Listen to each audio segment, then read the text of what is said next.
Praise the Lord. सबको जय मसीह की। आज फिर से मैं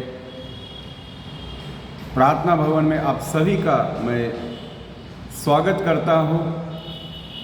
सबको जय मसीह भी कहता हूँ, इसलिए कि आज फिर परमेश्वर ने हमें सबको ये मौका दिया, ये अवसर दिया कि हम परमेश्वर का वचन बांट सके, परमेश्वर का वचन सुन सके और इस परमेश्वर का वचन सुनकर ग्रहण कर कर हम परमेश्वर के वचन के अनुसार अपना जीवन जी सके।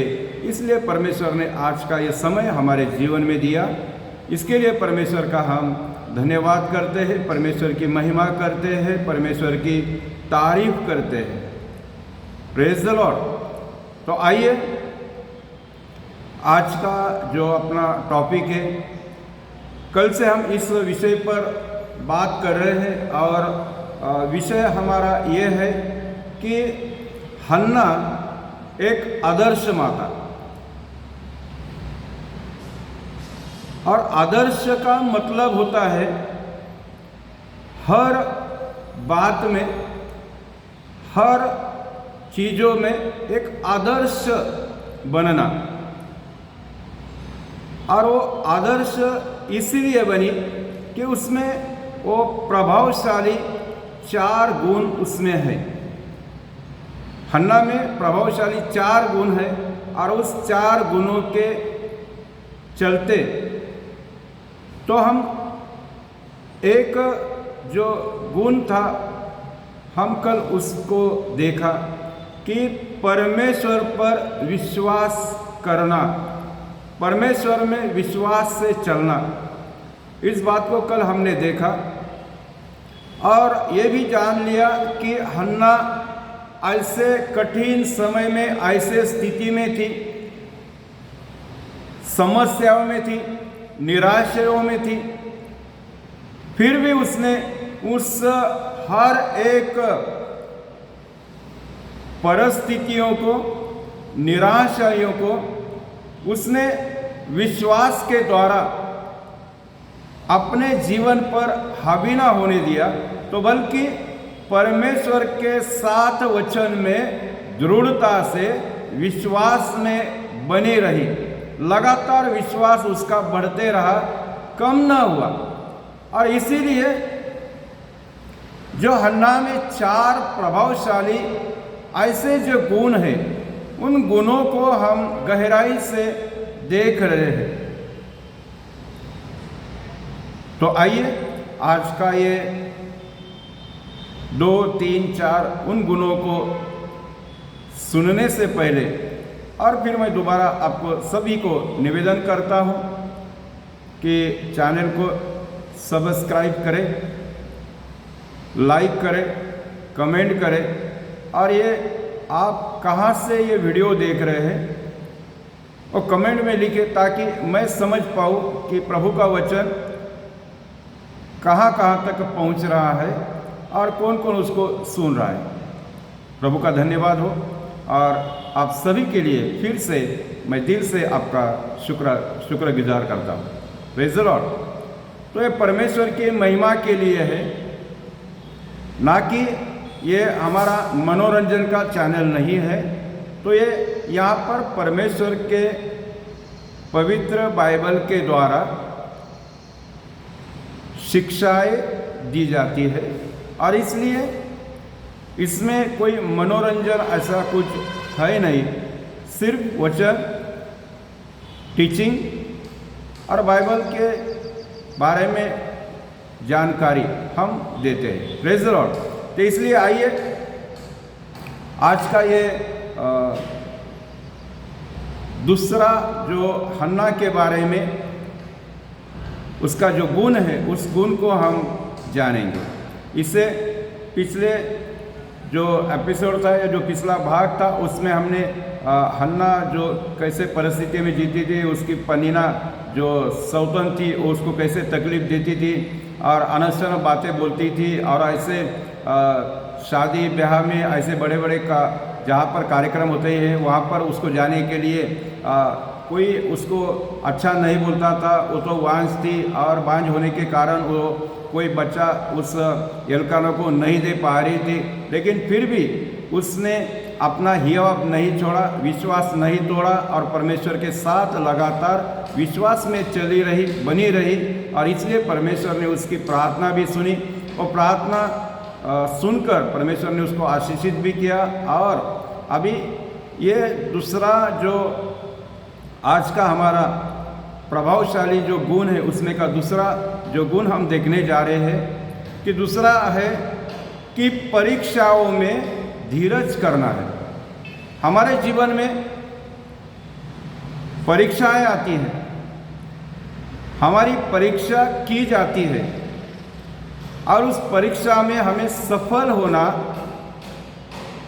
बहुत जरूरी होता है, क्योंकि हम संसार में रहते हुए हमारे बच्चों को या खुद भी हम तो स्कूल में पढ़ते हुए हमने तो परीक्षा दी है, लेकिन वो परीक्षा एक तो 6 महीने बाद आती थी या तो साल में जो बड़ी परीक्षा जो उसको हम कहते थे, उस परीक्षा में हम तैयारी करते थे और परीक्षा में सफल होने के लिए, पास होने के लिए हम दिन रात वो जो किताबें हमारे स्कूल में पढ़ाई में जो होती थी उसमें हम क्या करते थे, मेहनत करते ताकि हम अच्छे मार्क ला सके और सफल होकर हम अगले कक्षा में प्रवेश पा सके।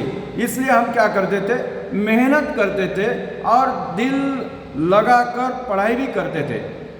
और जो हमें टीचर सिखाते थे, शिक्षा देते थे, तो उनको भी हम ध्यान लगाकर उस सब्जेक्ट को हम सुनते थे, गहराई से समझ लेते थे। तो ये तो संसार की बातें हो गई कि जो हमें स्कूल में रहते हुए हमें परीक्षाओं में पास होना पड़ता है, सफल होना पड़ता है। लेकिन ये तो हमारे जीवन के बारे में यहाँ पर हन्ना जो है उसके जीवन में जो प्रभावशाली गुण है उनमें का ये दूसरा जो गुण है कि परीक्षाओं में धीरज रखने का। हन्ना ऐसी स्त्री है कि उसके जीवन में बहुत सारे ऐसे पल, ऐसा समय, ऐसी उसकी परीक्षाएं हुई और उस परीक्षाओं में उसने धीरज रखकर हर एक वो परीक्षाओं में वो सफल हो गई। आज उस बारे में हमें समझना है, सीखना है। हालेलुया। तो आइए हम इस भाग को देखेंगे। तो पढ़िए पहला शमूएल पहला अध्याय और 7 वचन को हम पढ़ेंगे।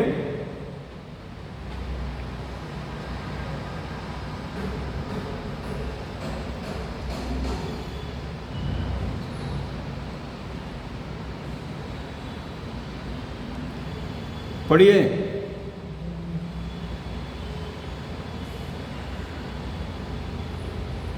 मिला? पहला अध्याय 7 वचन, जल्दी से पढ़िए।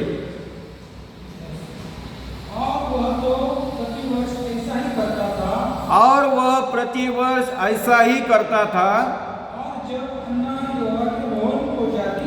और हन्ना यहोवा के भवन पहुंचती थी। तब कौन चिढ़ाती थी? जो उसकी सौतन थी पनीना उसको क्या करती थी?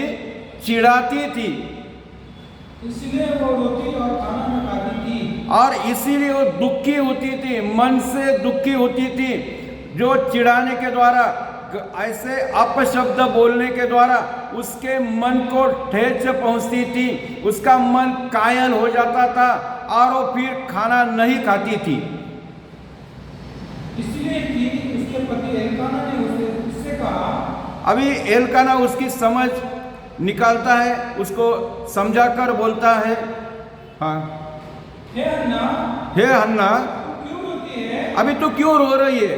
क्या हन्ना को उसका जो पति है बहुत प्यार करता है और उससे बात करता है, हन्ना तू क्यों रो रही है? हाँ, और खाना क्यों नहीं खाती? अब तो खाना क्यों नहीं खा रही है? और मेरा मन क्यों उदास है? अब मेरा मन क्यों उदास है? क्या तेरे लिए मेरे 10 बेटों से भी अच्छा नहीं? अभी मैं तुझसे इतना प्यार नहीं करता, मैं तुझे तो सब कुछ देता हूँ, या तेरे लिए मैं 10 बेटों से भी बढ़कर नहीं क्या? ये बातें उसको वो कहता है, इतना प्यार इतना प्रेम वो हन्ना से करता है, लेकिन हन्ना रो रही है, मन से दुखी है। और ऐसे स्थिति में हर समय हर बार वो जैसे वो यहोवा के भवन में जाती थी और उसकी जो पनीना थी वो उसको बार बार चिढ़ाती थी, उच्च नीच शब्दों से, गलत गलत शब्दों से वो उससे बातें करती थी। मुझे तो बेटे हो गए, बेटियां हो गई, तुझे तो कुछ भी नहीं, देख परमेश्वर ने तेरी कोख तो बंद करके रखी है। ऐसे ऐसे शब्दों से उसको चिढ़ाती थी और वो शब्द सुनकर हन्ना का मन दुखी हो जाता था, खिन्नता आ जाती थी, निराशा आ जाती थी और वो फिर खाना नहीं खाती थी। हालेलुया। तो ये उसकी परीक्षा थी। ये क्या है? हन्ना की परीक्षा है। और इस परीक्षा में उसने क्या किया? खाना छोड़ा, लेकिन मन के अंदर धीरज पाया। हालेलुया। तो आइए, हमें मालूम नहीं कि वो कितने साल से बांझ है। बाइबल में लिखा है क्या? बाइबल में इस बारे में कुछ लिखा नहीं। अभी हन्ना बांझ है, इसी शब्द को हम सुनते हैं, लेकिन हमें ये नहीं पता कि वो कितने साल से बांझ है। हालेलुया। और इसमें कोई संदेह नहीं। वचन को पढ़िए, भजन संहिता 142 उसका 4 आयत। भजन संहिता 142 उसका 4 आयत को हम पढ़ेंगे।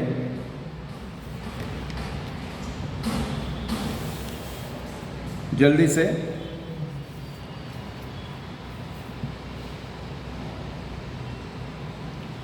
मैंने दाहिनी ओर देखा, परंतु कोई मुझे नहीं देखता।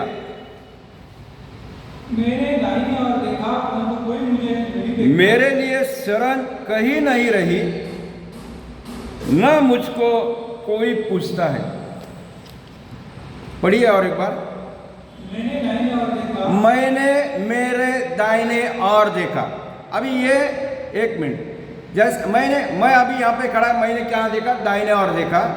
आगे। परंतु कोई मुझे नहीं देखा। अभी मुझे ये कोई नजर नहीं आया, मुझे कोई दिख नहीं रहा। मेरे लिए शरण कहीं नहीं रही। अभी मेरे लिए शरण कहीं नहीं रही, मैं किसके पास जाकर शरण ले लूं, ऐसा मेरे लिए कहीं शरण नहीं रही। न मुझको कोई पूछता है। और ऐसा समय है, ऐसी परिस्थिति है, मेरे जीवन में ऐसी परीक्षा हो रही है कि मुझे तो कोई पूछता नहीं, दूसरे लोग मुझे पूछता नहीं, कोई मुझसे बात नहीं करते। सिर्फ मेरा एक पति है, वही मुझसे क्या करता है? प्रेम भी करता है, बात भी करता है, मुझसे पूछता भी है। तो मुझसे कोई बात नहीं करता, मुझसे कोई पूछता नहीं। और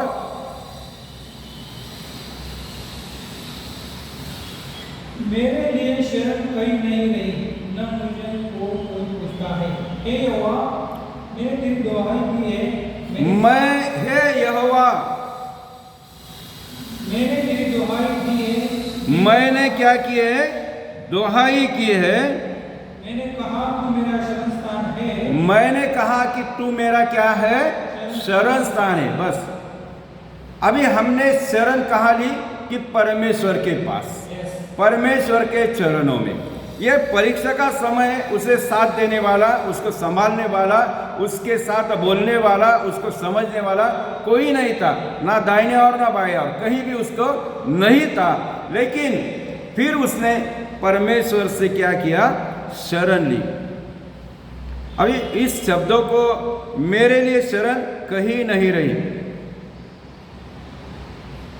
अभी परमेश्वर का प्रबंध उसके सिवा सबके लिए हो।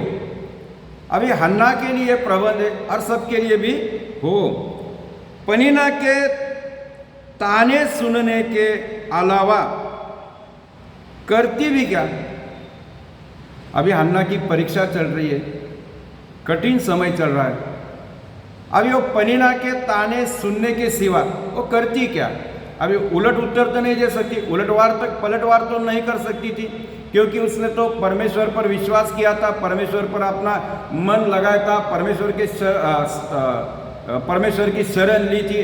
अभी वो हन्ना के जो भी ताने मारती थी वो ताने उसको सुनना ही पड़ते थे।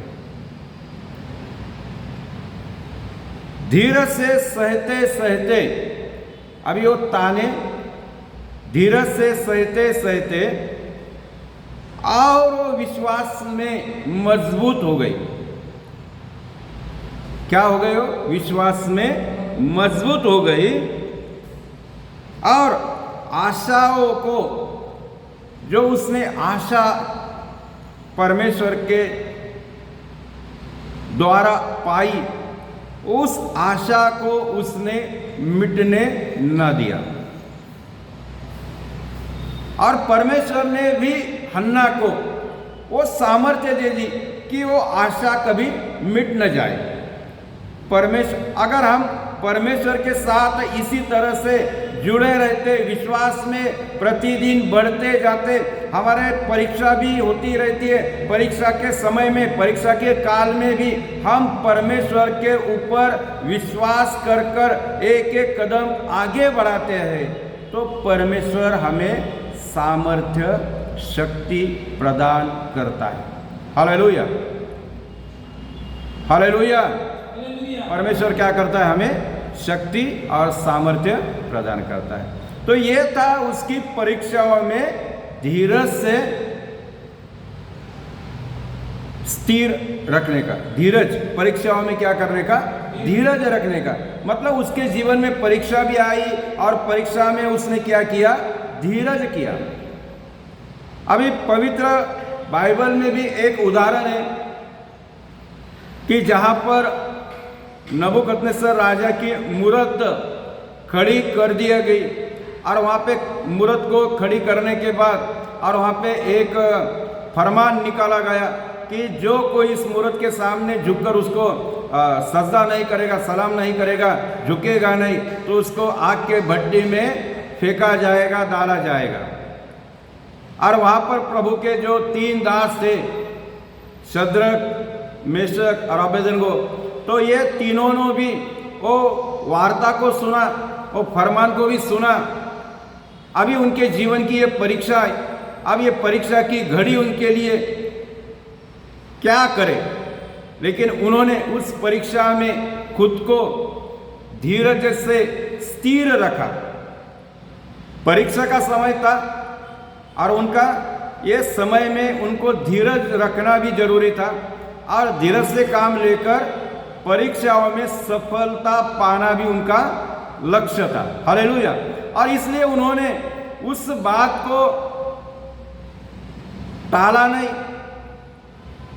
उस बात को नजरअंदाज नहीं किया, बल्कि उन परीक्षाओं का सामना करने के लिए धीरज से वो तैयार हो गए। और जब वो तैयार हो गए तो हमें पढ़ने को मिलता है कि उन्होंने तो उस फरमान को भी, और वो राजा के जो सिपाही उसको बात करे थे, राजा को भी उसने बोल दिया कि हमारा परमेश्वर उस हर स्थिति से हमें बाहर निकालने के लिए सामर्थ्य है। ये विश्वास, ये उनका धीरज से उनके अंदर इतना बड़ा विश्वास पैदा होगा। और उस परीक्षा के घड़ी में हम देखते हैं कि जब उनको उस आग के 7 पट दुगना वो भट्टी में उनको डाल दिया गया, और जब डाल दिया गया तो हम राजा देखने लगा, राजा आपस में पूछने लगा कि हमने तो 3 व्यक्ति को डाला है, मुझे तो भट्टी के अंदर वहां पर तो घूमते हुए मुझे 4 व्यक्ति नजर आ रहे। Praise the Lord. 4 व्यक्ति वहाँ पर मुझे नजर आ रहे। ऐसा क्यों? क्या मैं गलत तो नहीं देख रहा? मैं मेरे आंखों के सामने कुछ ऐसा तो नहीं हो रहा है? उसने आंखों को बंद करके खोलकर ऐसा भी देखा, समझ लिया, लेकिन फिर भी उसको 4 लग रहे, दिख रहे थे। और फिर वो बोलता है कि ये तो 4 का तो चेहरा 4 में तो ऐसा तेज है, वो तो बहुत ही तेजस्वी है। और इसी तरह से उन तीनों ने, जो प्रभु के दास 3 थे, तो तीनों ने परीक्षा के घड़ी में, परीक्षा के समय में खुद को धीरज से संभाल कर परीक्षाओं में सफलता पाई और प्रभु यीशु ने उनको साथ दिया। अगर हमारे जीवन में भी ऐसी समस्या आती है, ऐसी परीक्षा हमारी होती है, तो हमें भी क्या करना है? धीरज से उस जो हमारा उद्देश्य है, उस उद्देश्य को पाना जरूरी है। हालेलुया। आज भी हमारे जीवन में, हम संसार में रहते हुए हमारे जीवन में भी ऐसी ऐसी समस्या उत्पन्न होती है, ऐसी ऐसी परिस्थिति खड़ी हो जाती है। और उन परीक्षा, जैसे कि लोग कहते हैं अभी तुम्हारे ये परीक्षा का घड़ी चल रहा है, अभी तुम्हारा परीक्षा का समय चल रहा है, तो इसलिए तुम क्या है, विश्वास में बने रहो। हम भी तो एक दूसरे को क्या करते, इस बातों से हम सहारा देते, उसको एक सपोर्ट करते हैं। हालेलुया। तो हमें भी क्या करना है? जैसे कि हन्ना ने धीरज से विश्वास को दृढ़ किया, परीक्षाओं में उसने धीरज रखा, और फिर हमें देखने को मिलता कि परमेश्वर ने उसी को, हन्ना को, वो सामर्थ्य दिया। परीक्षाओं में आशा को मिटने नहीं दिया। क्या आशा थी उसकी? कौन सी आशा थी? कि परमेश्वर उसको एक बेटा देगा और उस बेटे को मैं परमेश्वर के लिए, हमेशा के लिए, उसकी सेवा के लिए मैं अर्पण कर दूंगी। एक आशा थी कि परमेश्वर अब उसको बेटा देने वाला था और वो बेटा देगा। मुझे उस बेटे का नहीं है, लेकिन मेरे ऊपर जो कलंक है, मेरे ऊपर जो दाग है, लोग मुझे बांझ कहते हैं, मुझे कार्यक्रम में या तो सभाओं में मुझे आने के लिए रोकते हैं, ये सब मेरे ऊपर का जो दाग, कलंक, वो क्या है, निकल जाना चाहिए। और जो हर स्त्री की इच्छा होती है कि मुझे संसार में आया, जब उनको जीवन मिला तो उनका जीवन, स्त्री का जीवन महत्वपूर्ण है कि वो कोई ना कोई अपना बच्चा पैदा करे, बच्चा जने। तो इसलिए, क्योंकि जब तक वो स्त्री का मातृत्व पूरा नहीं होता, तो इसलिए हन्ना को भी वही एक आशा थी कि परमेश्वर मुझे बेटा देगा, उस बेटे को तो मैं नाम रखकर दोबारा मैं परमेश्वर के लिए अर्पण कर दूंगी। ये तो उसके मन में तो उसने ठान ली थी। और इस परीक्षा के समय में उस आशा को परमेश्वर ने मिटने नहीं दिया, तो बल्कि परमेश्वर ने उस आशा को सामर्थ्य होने के लिए परमेश्वर ने अपना सामर्थ्य उसको दिया। हालेलुया। तो हमारे जीवन में भी कभी कभी ऐसी परीक्षा आएगी, तो हमें भी क्या करना है? परमेश्वर के साथ होकर उस घड़ी को, उस परीक्षा को पास करना है, पार करना है। उस समय को अपने जीवन से परमेश्वर के द्वारा सही सलामत उसमें से निकल जाना है। हालेलुया। तो ये था दूसरा हमारा हन्ना के बारे में गुण था कि वो परीक्षा में क्या करा, उसने धीरज रखा। अभी तीसरे के बारे में हम बच्चे बताएंगे कि तीसरा जो है कि अपने बच्चों के प्रति हन्ना आदर्श माता क्यों ठहरी, कि उसमें 4 प्रभावशाली ऐसे गुण थे। पहला गुण था कि परमेश्वर में विश्वास करना, दूसरा गुण था कि परीक्षाओं में धीरज रखना, और तीसरा गुण है कि अपने बच्चों के प्रति समर्थन, है ना, अपने बच्चों के प्रति समर्पण। पहला शमूएल 1:22।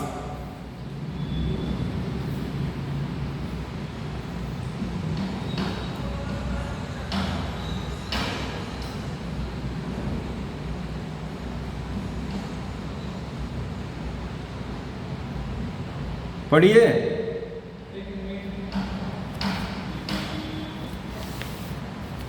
पहला शमूएल 1:22 पढ़ेंगे। हाँ,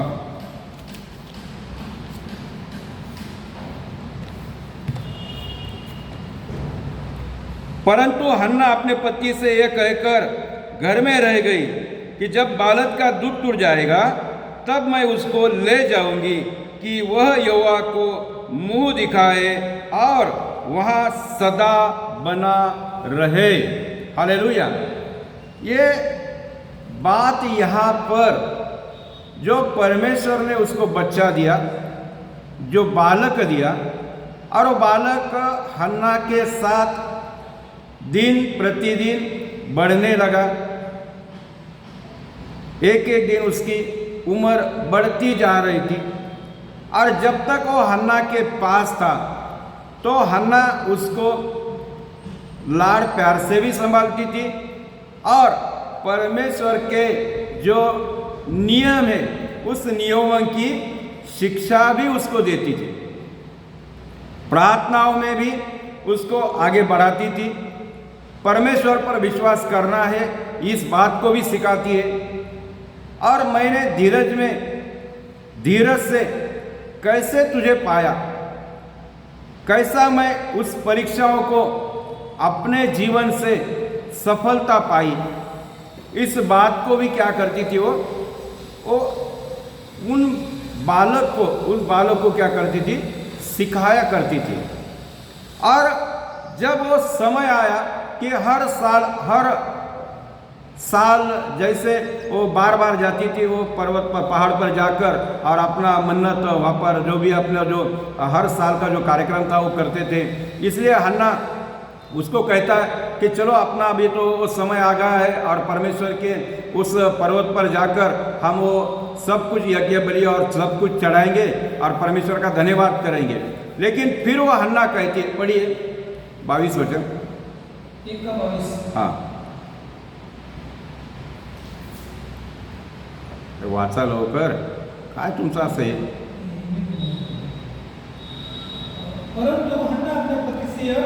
परंतु हन्ना अपने पति से यह कहकर ये घर में रह गई। अभी वो उसके साथ नहीं गई, उस कार्यक्रम में उसने हिस्सा नहीं लिया, पहाड़ पर वो जाकर वो यज्ञ बलिदान नहीं करने गई। वो तो यह कहकर अपने घर में ही रुक गई। क्या कहकर रुक गई कि जब बालक का दूध छूट जाएगा, अभी जब मैं वो जो परमेश्वर ने मुझे जो बालक दिया है वो बालक अभी मेरे साथ रहता है, छोटा बच्चा है, अभी अभी थोड़े थोड़े वो बढ़ते जा रहा है। अभी वो जैसा बढ़ते जाएगा और जब उसका दूध पीना छूट जाएगा तब मैं उसको ले जाऊंगी, तब मैं खुद उस बालक को ले जाऊंगी कि वह यहोवा का मुंह दिखाए और वो यहोवा को अपना मुंह दिखाए और वहाँ सदा बना रहे। और वहीं पर ही परमेश्वर के भवन में सदा के लिए वही ठहर जाए, वहां पर ही बना रहे और मैं उसको वहां जाकर उसको परमेश्वर के हाथों में उसको सौंप दूंगी। ये बात उसने अपने पति से कह डाली। चाहे कुछ भी हो जाए, जब तक मेरे पास बालक है तब तक मैं उसकी संभालूंगी भी, उसको अच्छी शिक्षाओं भी दूंगी और जब तक उसका दूध पीना छूट न जाता तब तक मैं यहोवा के घर नहीं जाऊंगी। और इस बात को हमें सबसे पहले ये समझना चाहिए कि हन्ना ने अपने आप शमूएल को दे दिया। ना परमेश्वर ने कहा, ना एलियाजक ने कहा, ना किसी ने कहा। यहाँ पर समर्पण की भावना हन्ना के मन में परमेश्वर के द्वारा आई और किसी ने न कहते हुए खुद अपने आप हन्ना ने शमूएल को दे दिया, किसके कहने से नहीं। अभी तो इस जब हमें कोई कहता है कि अपना बेटा परमेश्वर को दे दे, हम तो बोलने के बाद भी हम क्या करते, नहीं दे पाते। अगर किसी बहन को या किसी भाई को 10 साल 12 साल 15 साल बाद अगर उनके घर में वो खुशहाली आई, उनको बेटा हुआ, और बेटा होने के बाद जो कोई उनके लिए प्रार्थना करने वाला प्रभु का दास हो और बोलता है कि अभी इसको परमेश्वर के लिए आपको देना पड़ेगा, क्योंकि परमेश्वर ने आपकी प्रार्थना सुना, हम सबने की हुई प्रार्थना को सुना, अब ये परमेश्वर का होने के लिए आपने इनको देना है।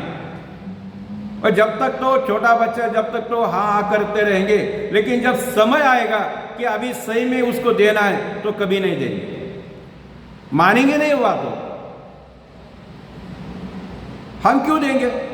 परमेश्वर से हम तो प्रार्थना कर कर मांगा है, इस बात को लगातार ऐसी बात करते रहेंगे लेकिन परमेश्वर को नहीं देंगे। लेकिन हन्ना ने अपने आप परमेश्वर को शमूएल को दे दिया, किसी ने भी नहीं कहा।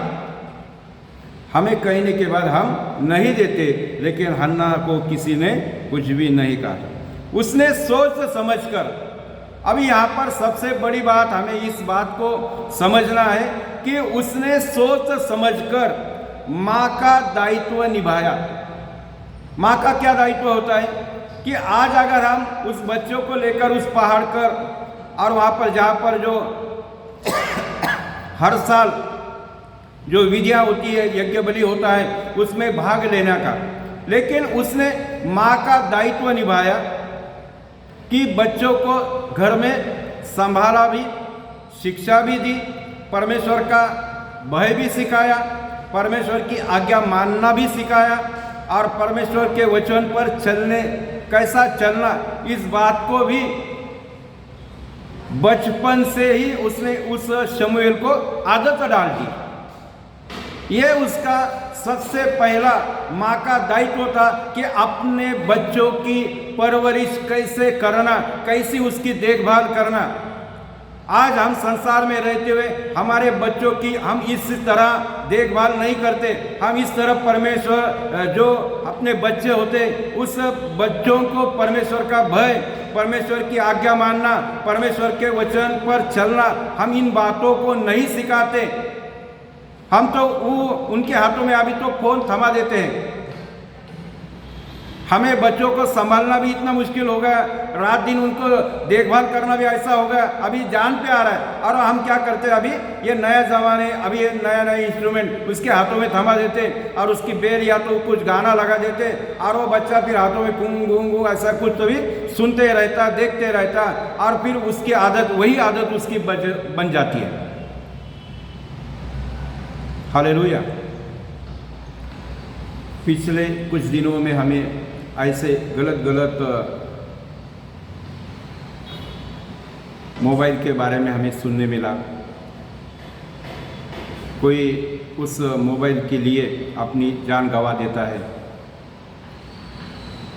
मोबाइल के लिए माँ बाप को मारता है, पीटता है, क्योंकि बचपन से उसको सही शिक्षा नहीं दे पाए। और इसलिए आज हम हन्ना के बारे में अब सोचते हैं, तो उसने सोच समझकर माँ होने का दायित्व निभाया। और जब तक वो दूध पीना ना छोड़ दे, तब तक वो अपना मन से, प्यार से, दिल से उसकी परवरिश करती रही, दूध पिलाती रही, अपने शरीर का भी दूध पिलाती रही, वचन का भी दूध पिलाती रही। हालेलुया। आज वचन का दूध पीने वाले कोई बनना नहीं चाहते, वचन के जैसा चलना नहीं चाहते। हालेलुया। शमूएल को उसने वचन का भी दूध पिलाया। ये उसका सबसे अहम, सबसे पहला दायित्व उसने निभाया। हालेलुया। और लगातार प्रार्थना करती रही, और उसका ध्यान शमूएल का ध्यान परमेश्वर की ओर लगाती रही। जब तक उसकी गोद में वो शमूएल बेटा वहाँ पर सोता था, उसके गोद में बैठता था, अपनी लाड़ प्यार से उसको माँ, उसकी माँ होने के नाते उसको थपथपाती थी, नींद सुलाती थी, लेकिन वो उन बातों को उसके कानों में, उसके जहन में, उसके मन में डालती थी और उसके लिए प्रार्थना करती थी, लगातार प्रार्थना करती थी। और प्रार्थना करते करते शमूएल का ध्यान वो परमेश्वर की ओर लगाती थी। मैं तेरे लिए कुछ भी नहीं, मैं तो कुछ समय के लिए तेरी माँ बनी हूं, लेकिन तेरा तो सब माँ बाप सब कुछ तो परमेश्वर है। अपना लक्ष्य, उस लक्ष्य को उसने भटकाने नहीं दिया, उस लक्ष्य को उसने अपने नजरों से दूर होने नहीं दिया और बच्चों को लगातार प्रार्थना करते करते और परमेश्वर की ओर उसका ध्यान लगाती रही। हालेलुया। और जब वो बड़ा हो गया, मतलब 3 साल का हो गया, और 3 साल के बाद उसने दूध पीना छोड़ दिया, छूट गया, फिर अपने पुत्र का पालन पोषण करना ये एक परमेश्वर को समर्पित सेवा थी। अपने पुत्र का पालन, अभी उसने उसका पुत्र था, लेकिन वो पुत्र का पालन पोषण करना और परमेश्वर को समर्पित सेवा, परमेश्वर को भाती हुई सेवा। क्योंकि जब वो पालन पोषण करती थी तो संसार की बातें नहीं सुनाई, संसार के गीत नहीं सुनाए, संसार के बातों के और उसका मन नहीं लगाया। उसने तो सारा सब कुछ परमेश्वर की प्रार्थना, परमेश्वर का भय, परमेश्वर का वचन पालना, परमेश्वर के आज्ञाओं को मानना और परमेश्वर की और ही उसका मन, सब कुछ उसने उधर लगाया। यह हमारा सबसे पहला कर्तव्य होता है जो हन्ना ने हमें इस यहाँ पर परमेश्वर वचन के द्वारा हन्ना के जीवन से हमें ये सीखने को मिलता है। और एक वचन को पढ़िए, पहला शमूएल में 2 अध्याय 19 वचन, जल्दी से पढ़िए। 2 अध्याय 19 वचन।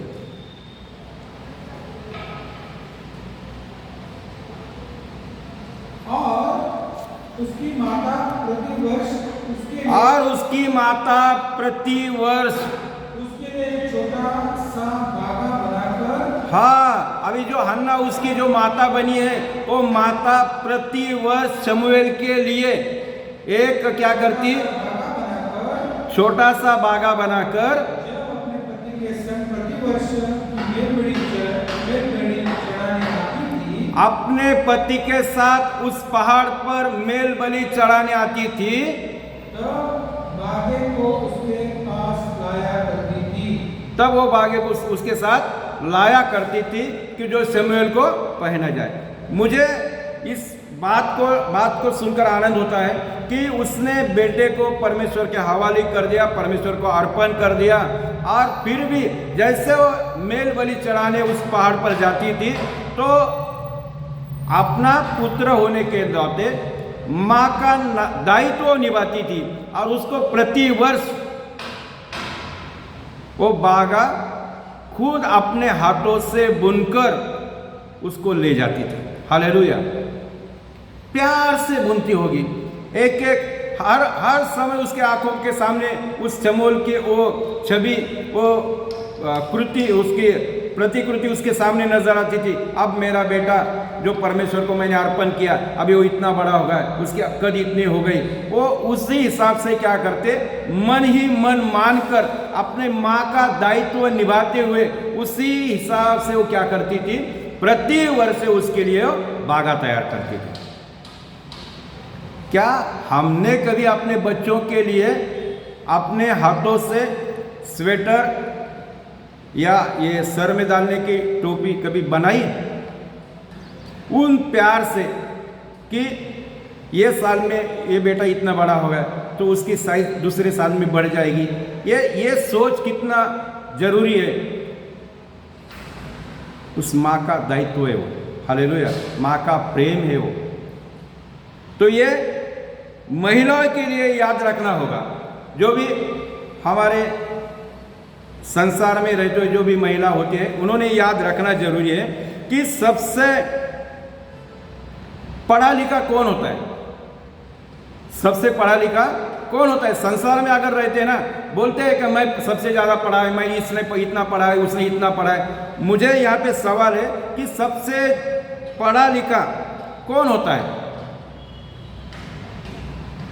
सबसे पढ़ा लिखा कौन होता है?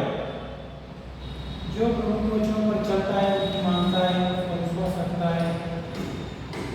और नहीं, सबसे पढ़ा लिखा वो होता है मेरे नज़रों में, मेरे हिसाब से, कि वही का जिसे माँ ने पढ़ाया हो। बचपन से लेकर ऐसा ऐसा बढ़ते जा रहा, उसी को उस माँ ने उसको पढ़ाया। बचपन से वो शिक्षा दी, बचपन से वो प्यार दिया, बचपन से वो आज्ञा मानना सिखाया, बचपन से वो परमेश्वर का भय मानना सिखाया, बचपन से परमेश्वर की आज्ञाओं पर चलना सिखाया। मैं तो कुछ भी नहीं, सब कुछ तो परमेश्वर है, इस बात को उसके मन के अंदर डाला। वही सबसे पढ़ा लिखा होता है। शमूएल उस बात का उदाहरण है। दूसरा उदाहरण नए नियम में तिमुथी से, उसकी नानी, उसकी माँ बचपन से उसको वचन, बचपन से आज्ञा मानना, बचपन से प्रार्थना करना, बचपन से परमेश्वर हमारा पिता है, इस बात को गहराई से उसके मन के अंदर बसाया गया। आज हम माताओं इस बात को क्यों नहीं समझते? क्यों इस बात को अंगीकार क्यों नहीं करते? तीसरी बात, तीसरा जो गुण हन्ना का, अपने बच्चों के प्रति समर्पण की भावना। खुद का भी समर्पण, बच्चों को भी समर्पण करना सिखाना, समर्पण में चलना, ये तीसरा जो गुण है। अभी हम आखिरी गुण की तरफ जाएंगे, तो जल्दी से हम उस बारे में सुनेंगे और पढ़ेंगे। आखिरी जो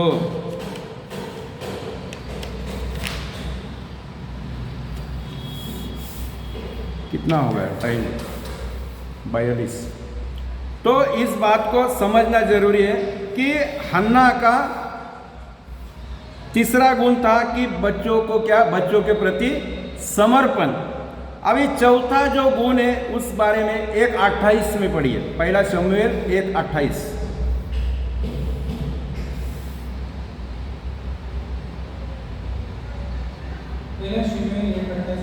हाँ, पहला शमूएल 1:28।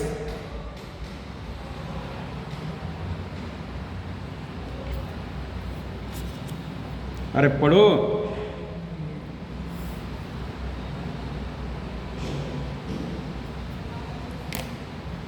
है क्या नहीं? इसीलिए हाँ, मैं भी उसे यहोवा को अर्पण कर देती हूँ कि वह, इसीलिए कि मैं उसे यहोवा को अर्पण कर देती हूँ कि यह अपने जीवन भर यहोवा ही का बना रहे। तब वह यह अपने जीवन भर यहोवा का ही बना रहे। अभी यहाँ पर हन्ना का चौथा गुण है। कौन सा है? चौथा गुण है कि बलिदान का गुण। कौन सा गुण है? बलिदान का गुण। और इस बलिदान के गुण को हमने यहाँ पर वचन में पढ़ा कि परमेश्वर के लिए अपना पुत्र, अपना बेटा क्या करना? समर्पण कर देना, ताकि हमेशा के लिए जीवन भर वो यहोवा का बना रहे। एक दिन यहोवा का बनना और हमेशा के लिए हमारा बनना, ये बलिदान नहीं होता। हन्ना का अपने पुत्र के लिए बलिदान तो इस तरह का है कि मेरे पास अभी तक 2 साल है या 3 साल है, जब तक मेरे पास है मैं मेरा बेटा बनकर नहीं, मेरा बेटा मानकर नहीं, तो परमेश्वर ने मुझे दिया और उस सेवकाई के लिए मैंने उसको दिया है। परमेश्वर से मैंने वाचा किया है, परमेश्वर से मैंने वो बांधा है, वचन दिया है कि जब तू मुझे बेटा देगा तो मैं तेरे भवन के लिए हमेशा के लिए तुझे दे दूंगी। इस बात को लेकर वो बहुत ही गंभीर थी, बहुत ही गंभीर थी। और इसलिए हमने पढ़ा कि वो हमेशा के लिए यहोवा का हो जाए। अभी हन्ना का इस बलिदान का गुण, तो उसमें हमें सबसे पहले क्या नजर आता है, क्या दिखता है? अभी बलिदान का गुण है तो उसका बेटों को बलिदान करना, ये तो हमें समझ में आता है, लेकिन और भी कुछ बातें हैं कि वो हमें समझ में आती क्या? ये बात है कि वह अपना सबसे कीमती उपहार, हन्ना अपना सबसे कीमती उपहार,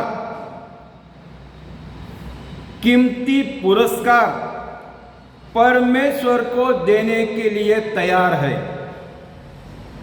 अभी हम परमेश्वर के साथ वाचा बांधते हैं, परमेश्वर को वचन देते हैं कि परमेश्वर मैं तेरे भवन के लिए मैं अपना सबसे कीमती जो तूने मुझे दिया है उसमें से मैं तुझे दूंगा। तुम्हारा अगर तनख्वाह बड़ा होगा, पेमेंट बड़ा होगा, तो उसमें से तुम क्या देने की बात करते हैं लेकिन देते नहीं। और हन्ना जब इस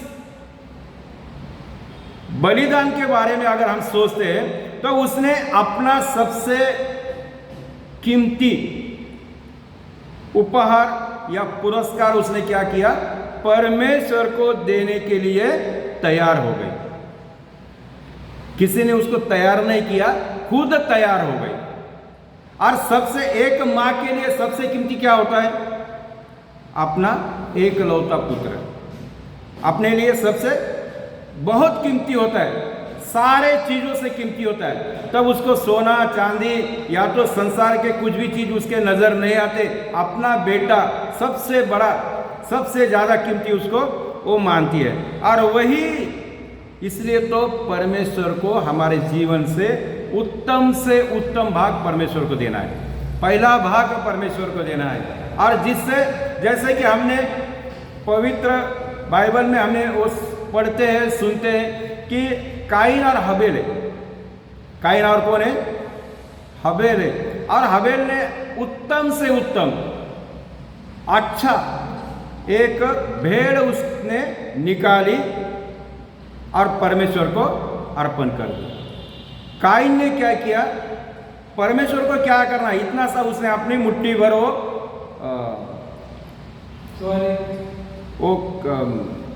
अनाज के कुछ ऐसे वो डालियाँ लिए और वो परमेश्वर को उपहार में दे दिया। इसलिए तो परमेश्वर ने उसकी वो नहीं मानी और परमेश्वर ने इसका हबेल को वो आशीष दे दिया। हालेलुया। तो हमें उत्तम से उत्तम परमेश्वर के लिए करना है। अभी हम उत्तम से उत्तम परमेश्वर के लिए क्या कर सकते? हमारा जो कार्य होता है उसमें क्या करें? हम मन से, विश्वास से, तन से परमेश्वर की सेवकाई के लिए हमारा जीवन दे, समर्पण करें, तो ये हमारी ये सेवा होगी। अभी बलिदान के बारे में अब हम यहाँ पर देखते हैं कि वह अपना सबसे कीमती उपहार यानी पुरस्कार परमेश्वर को देने के लिए वो हन्ना तैयार थी। हो गई नहीं है, तैयार थी। जब भी मैं जाऊंगी तो परमेश्वर के लिए ये उपहार लेके जाऊंगी। उसने परमेश्वर को अपनी इच्छा स्वतंत्रता से प्रकट की। हन्ना ने परमेश्वर को ये बलिदान की इच्छा, अपने बच्चा सबसे बड़ा उपहार देने की इच्छा, उसी इच्छा को किसी ने उसको बताया नहीं, किसी ने उसको वो इच्छा करने के लिए प्रोत्साहित नहीं किया। यहाँ पर तो हम देखते हैं कि वो अपने खुद ही स्वतंत्र से, उसके लिए कोई दबाव नहीं था,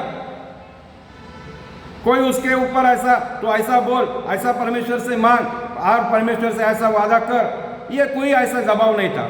वो तो स्वतंत्र इच्छा, खुद की इच्छा से स्वतंत्रता से उसने ये बात प्रकट की थी। हालेलुया। उसने अपनी मन्नत में परमेश्वर की इच्छा, उसने अपने मन्नत में परमेश्वर की इच्छा को सबसे ज्यादा महत्व दिया। हालेलुया। अगर तू देगा तो मैं तेरे लिए सब कुछ करने के लिए तैयार हूं। अगर तू मेरे ऊपर का ये दाग, ये कलंक मिटा देगा तो मैं तेरे लिए सब कुछ करने के लिए तैयार हूं। ये स्वतंत्र खुद की इच्छा, ये खुद का बलिदान की तैयारी हन्ना की खुद की थी। हालेलुया। उसने खुद के आवश्यकता का बलिदान किया। कौन सा बलिदान किया? बोलो। हन्ना को, अरे उसकी खुद की जो जरूरत थी कि उसकी जो सौतन थी, पनीना थी, उसको तो दो बेटे थे और बेटियां थी, और वो बेटी के साथ अपने दिन प्रतिदिन वो तो आनंद से रहती थी, मशगूल थी उसमें। और ये तो हन्ना तो उदास थी, निराशों में जीवन बिता रही थी, और उसको कोई बच्चा नहीं था, वो तो अकेली ही थी। लेकिन उसने जब परमेश्वर से मांगा और परमेश्वर ने जो मन्नत तो मांगी थी वो परमेश्वर ने उसको पूरी कर दी है। और पूरी करने के बाद फिर अभी वो जब बेटा उसको मिल गया और वो बेटा उसके साथ रहने लगा, लगातार 3 साल उसके साथ रहकर उसके गोद में सुलाती, उसके साथ सुलाती। वो 3 साल उसके साथ होने के बावजूद भी उसको वो बेटे की उसको बहुत आवश्यकता थी, बहुत ही जरूरत थी, क्योंकि उसको दूसरा, उसके सिवा कोई दूसरा नहीं था। फिर भी अपने आवश्यकता को पहला स्थान न देकर उसने उस अपने आवश्यकता को भी बलिदान कर दिया, त्याग दे दिया, अपना त्याग कर दिया। मुझे इसकी जरूरत नहीं, ये तो परमेश्वर ने मुझे दिया और मैंने जैसे परमेश्वर से वादा किया था, परमेश्वर से मैंने वचन दिया था, बस वो मुझे पूरा करना है। जब तक वो दूध छूटता नहीं तब तक मुझे वो करना है। अभी जैसा भी उसने वो बलिदान दे दिया तो इसीलिए वो सबसे अच्छा यानी प्रभावशाली लोगों के, अभी कोई इस बारे को ज़्यादा बारकाई से अंदर नहीं घुसता, इसलिए परमेश्वर ने मुझे उस बारे में थोड़ा सा खुलकर बातें करने के लिए और एक एक बात को थोड़ा सा अलग तरीके से बताने के लिए परमेश्वर मुझे सहायता कर रहा है, पवित्र आत्मा चला रहा है। इसलिए मैं परमेश्वर का धन्यवाद करता हूँ और आप सभी इस बातों को भी सुन रहे, इसके लिए भी आप सभी का धन्यवाद करता हूँ। Praise the Lord. तो आइए आखिरी अभी हम ख़त्म करने जा रहे हैं, तो आखिरी जो है तो उसके लिए बारे में जल्दी से हम देख लेंगे। 28 वचन को पढ़ना है जल्दी से, 1:28 को। अभी हमने 4 बातों को देखा है।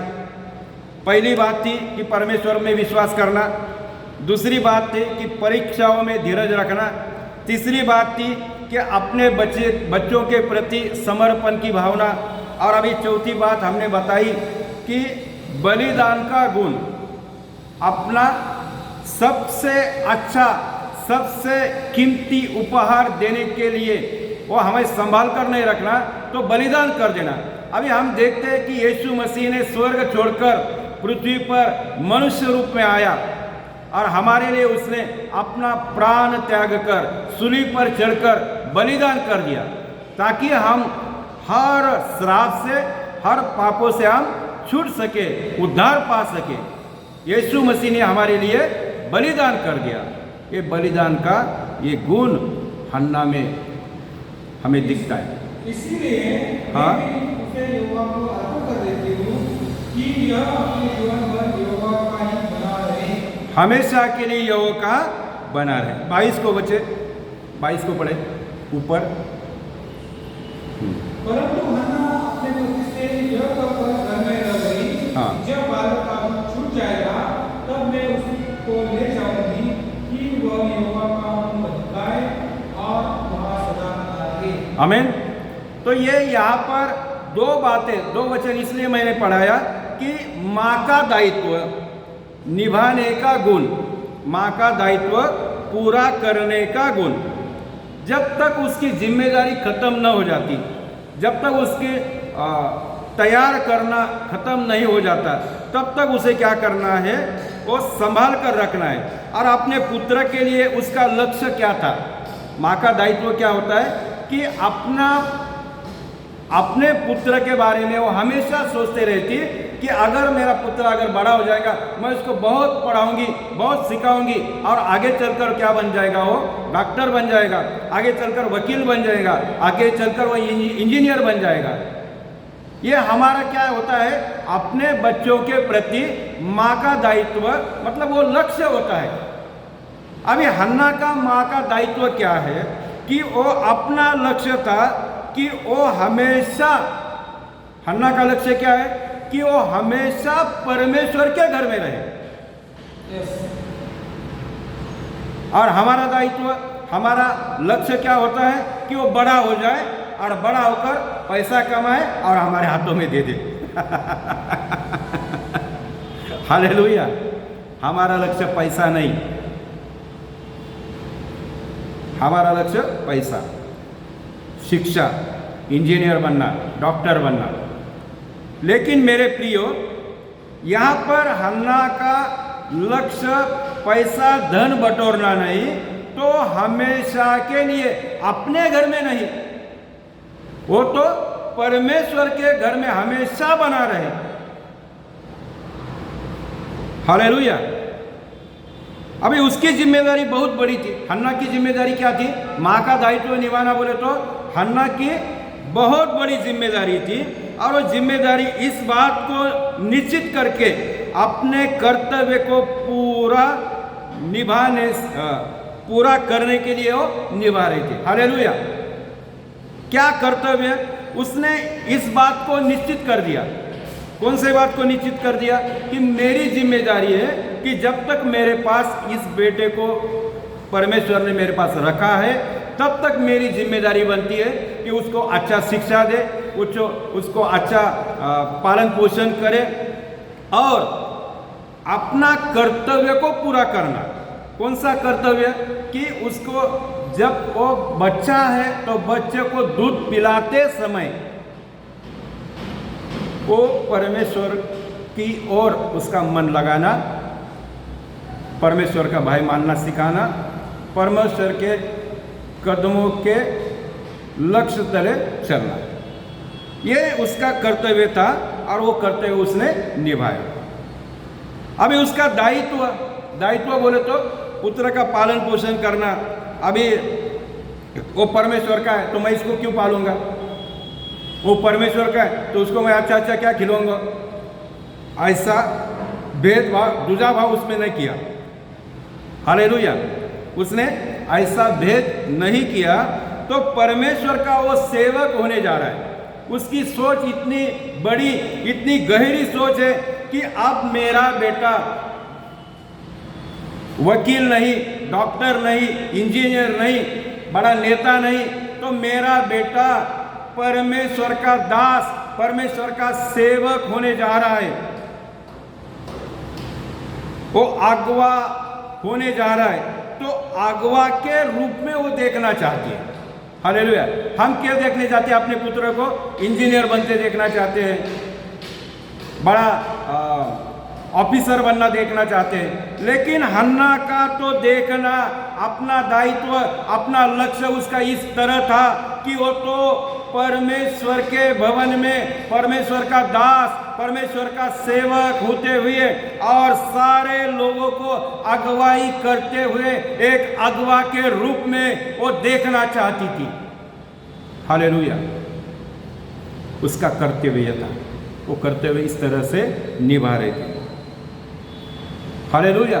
तो ये इन 5 गुणों के द्वारा हन्ना एक प्रभावशाली व्यक्तिमत्व है। इसलिए उसको जो मैंने वो टाइटल दिया है कि हन्ना एक आदर्श माता।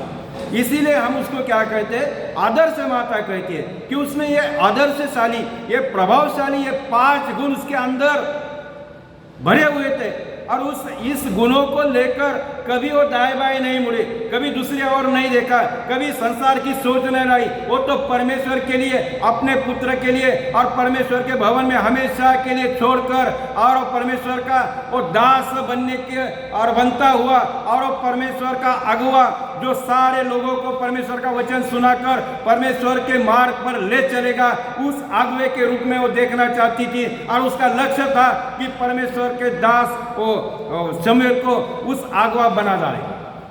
हालेलुया। संसार में नहीं रखा उसने तो संसार में रहते हुए परमेश्वर को बना दिया। हालेलुया।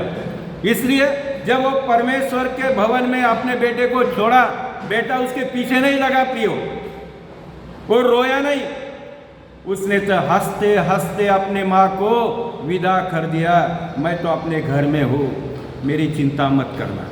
हालेलुया। ये ऐसी सोच है ना, हर माँ के विचारों में होना चाहिए। आज हम संसार में रहते तो हमारे जीवन में ऐसी सोच क्यों नहीं आती? ये हन्ना जैसे हम क्यों नहीं सोचते? हन्ना जैसे हम विचार क्यों नहीं करते? हन्ना जैसे इन 4-5 गुणों को हम क्यों धारण नहीं करते? ऐसी सोच, ऐसे विचार हर माँ के मन में होना चाहिए। और माँ के इस रूप में हन्ना सफल हो गई, सफल हो गई। अभी वो एक सफल स्त्री हो गई। इसलिए हमें इस हन्ना, ये जो सब्जेक्ट हमें बहुत ही विश्वास भरा, बहुत ही उसमें एक अलग सा कि जिसमें हन्ना के एक गुण उसमें दिखाए, लेकिन वो वचन में लिखा, लेकिन वो ऐसे खुलते नहीं, प्रदर्शित नहीं किया जाते। इसलिए पवित्र आत्मा जो हमें हर बातों का भेद क्या करता है, बताता है, खोलता है। और इसलिए परमेश्वर के द्वारा, पवित्र आत्मा के द्वारा परमेश्वर ने हमें इन वचनों को आपके सामने रखने के लिए सहायता की। इसलिए परमेश्वर का धन्यवाद, पवित्र आत्मा के भी धन्यवाद। हम शुक्रगुजार हो कि आप सभी इस वचन को ध्यान से पढ़े, सुने और गहराई से अपने आप को तैयार करें। खासकर तो उन सभी स्त्रियों के लिए, माँ के लिए ये वचन, हन्ना जैसा तुम्हें बनना है। हन्ना जैसा तुम्हारे जीवन में ये 5 प्रभावशाली गुण तुम्हारे अंदर में होना जरूरी है। और जब ऐसे गुण तुम्हारे अंदर में होंगे तो तुम्हारा पुत्र, तुम्हारे घर के परिवार सदस्य कोई भी परमेश्वर से कभी दूर नहीं रहेंगे, हमेशा परमेश्वर के साथ रहेंगे। परमेश्वर का कार्य उनके जीवन से सदा हमेशा के लिए होता रहेगा, क्योंकि तो तुम तो चुने हुए परमेश्वर की प्रजा बन जाओगे, परमेश्वर का वंश बन जाओगे। और परमेश्वर का कार्य पूर्ण के लिए परमेश्वर अपनी संतान बनाकर उस लक्ष्य तक कदम पूर्ण करने के लिए हमें परमेश्वर तैयार करेगा। हालेलुया। तो आइए आंखों को बंद करते हुए परमेश्वर का धन्यवाद करते, परमेश्वर की तारीफ करते, परमेश्वर की जय जयकार करते कि परमेश्वर ने आज ये हन्ना के बारे में सिखाने के लिए हमें मदद किया। परमेश्वर का धन्यवाद हो। सारी महिमा, सारा जलाल परमेश्वर को देते हुए ये छोटी सी प्रार्थना यीशु के नाम में, आमीन। हालेलुया। सबको जय मसीह की। धन्यवाद। लाइक करें, शेयर करें, सब्सक्राइब करें और बहुत सारे लोगों तक वचन, अपने मित्रों तक, अपने परिवार तक, अपने रिश्तेदारों को भेजें ताकि परमेश्वर का वचन उन तक भी पहुँचे। जय मसीह की। आमीन।